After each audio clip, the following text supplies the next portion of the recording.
Good news mga kabayan, China inalis ng kanilang illegal na floating structure sa loob ng Baho de Masinloc matapos itong hatake ng isang Chinese survey vessel. Ito ay disassemble na ng mga tauhan ng China at hindi na muling nakita sa area. Disassembled na yung platform.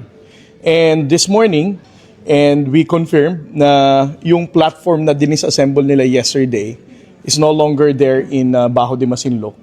Yan ay kinumpirma ng Philippine Coast Guard. Australia muling nagbigay ng mga aerial at underwater drone sa Pilipinas. Ito ay bahagi ng malaking tulong ng Australia para mapalakas ang kakayahan ng Philippine Coast Guard sa operasyon at pagbabantay sa mga karagatan ng Pilipinas. Secretary Teodoro Jr. iginiit na ang problema ay wala sa Pilipinas kung susundin lamang ng China ang 2016 Arbitral Award at International Law, pagkakaroon ng matiwasay at mapayapang West Philippine Sea. Chinese military, ginisa ni Secretary Gibo Teodoro Jr. Gusto kasi ng China na sundin natin ang Indonesia at Malaysia, pero nanindigan at ipinaglaban ni Secretary Gibo ang karapatan ng mga Pilipino sa harap ng iba't ibang delegado. China napahiya sa mundo.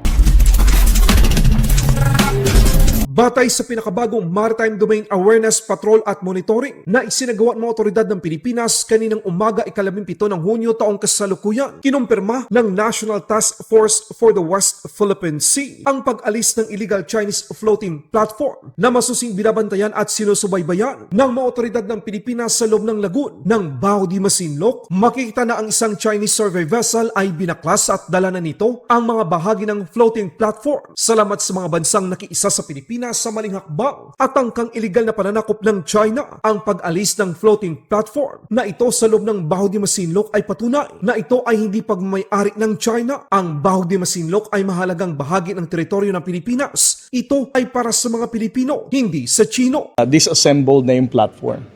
And this morning, we also did another MDA flight using the Philippine Coast Guard aircraft. And we confirmed na yung platform na dinisassemble nila yesterday is no longer there in Baho de Masinloc.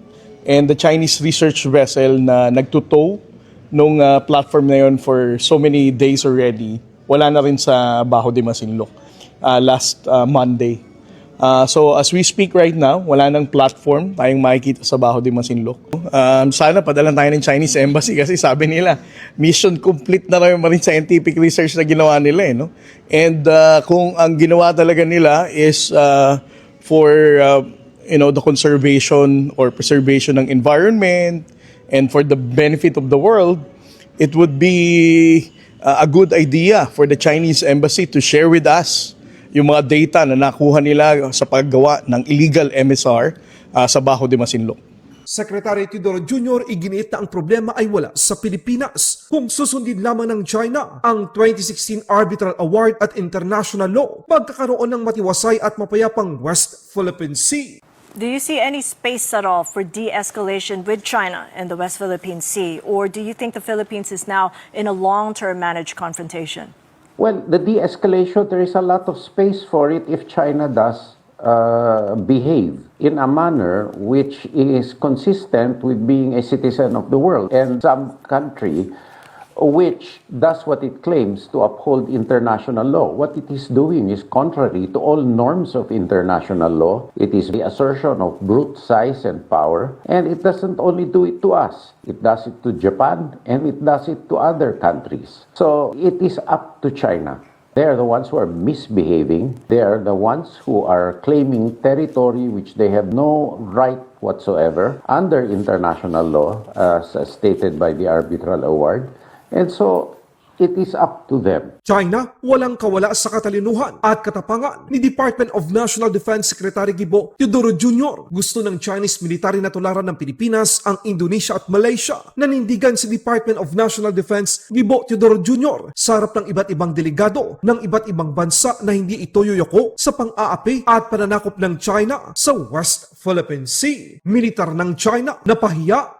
As we know, both Vietnam and Malaysia have differences with China in South China Sea. Yet, both countries have effectively managed these differences with China.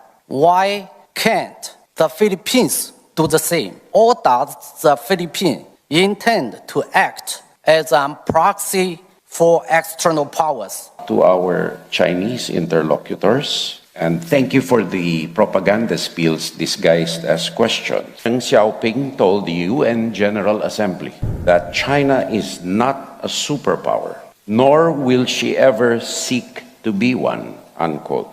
Over half a century later, it is evident that the Chinese government did not honor Deng Xiaoping's commitment. No country in the world supports the 9-dash line claim of China, or the idea that waters within this 9-dash line are internal waters of China. Several countries in the world, no less than 50, have joined the Philippines in condemning China's behavior in the South China Sea. Thus, for dialogue to be effective, it must be coupled with trust. And China has a lot of trust building to do. I, for one, cannot trust a country which imposes, represses its own people. Good news naman mga kabayan, nagbigay ang Australia ng mga karagdagang aerial at undersea drones sa Philippine Coast Guard. Bahagi ito ng kanilang pangako na suportahan ang modernisasyon at kakayahan sa pagbabantay ng karagatan ng Pilipinas. Ang mga drone na natanggap ng Philippine Coast Guard nitong Hunyo ng taong kasalukuyan ay karagdagan sa nauna pang 110 million peso na tulong ng Australia para sa maritime surveillance technology. Bukod sa kagamitan, nagbigay din ng mga eksperto mula sa Australia ng pagsasanay sa Philippine Coast Guard para sa pagpalipad ng drone sa araw at maging sa gabi. Bahagi ito ng 649 million peso na pondong inilaan ng Australia para sa Pilipinas mula pa taong 2025 hanggang sa taong 2029 upang mapalakas ang civil maritime cooperation ng dalawang bansa. The Baltops exercises are helping Allied forces integrate high-tech drone tactics into modern naval strategy. These unmanned vessels use specialized cameras to gather intelligence and track movements at sea. Autonomous systems increase safety by removing the need for crew members during dangerous maneuvers. The role of USVs, it's the future of the military as a whole. So we are basically just we're testing them, improving them, seeing what we can do with them. Being a part of Baltops, working with our allied forces, operating them.